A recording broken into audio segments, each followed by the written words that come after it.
তুই কোথায় যাচ্ছিস? তুই রাসেল ভাইপারের বাচ্চা। আরে কি কয়, কি বলে এসব? আরে দাঁড়া দাঁড়া, আরে কি রে কয়? তোরা কই রে আসত বেটা, তোরা তাড়াতাড়ি আসছা। আরে বেটা এখানে রাসেল ভাইপারের বাচ্চা বেটা পাওয়া গেছে। আমি তো বেটা বহুত আতঙ্ক আছি, তোরা কই তাড়াতাড়ি বেটা রেডি হইয়া, তাড়াতাড়ি বেটা, আমি তো ভরে শেষ। হে বন্ধু বন্ধু তোরা আয় বেটা। আরে বেটা উড়ো, আমি যে একটা আতঙ্ক আছিলাম রে রাসেল ভাইপারের, এমনি তো ঘরে থাকতে পারি না। তোরা আমার লোকে সব দিয়া, এই যে দেখ, এই যে দেখ, এই যে দেখ, এই যে দেখ। দাঁড়াও ভাই, আমাকে মেরো না, সারা বাংলাদেশে আমাকে খুঁজছে। আমরা আতঙ্কে আছি।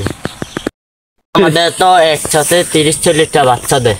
রে ভাই, আমার একটা সাদা মনে কালো প্রশ্ন একটা, আমার ভাইপার তো 30 থেকে 40টা বাচ্চা দেয়, তাইলে তো নাম রাখছে মহিলা, কেন নাম রাখছে রাসেল ভাইপার? রাসেল ভাইপারের নাম তো চন্দ্রপুরা।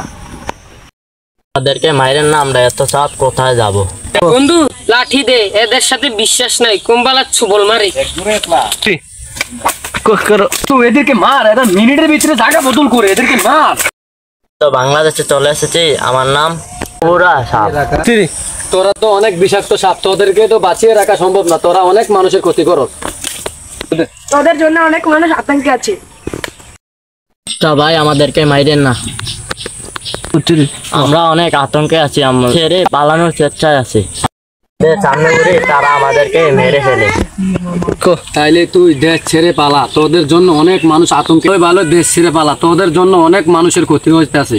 উড়ে এসে জুড়ে বসত বাংলাদেশে, তোদের জন্য অনেক মানুষ ঘর থেকে ডরে বারো না, ফেলাই উচিত আমার জানা মতে।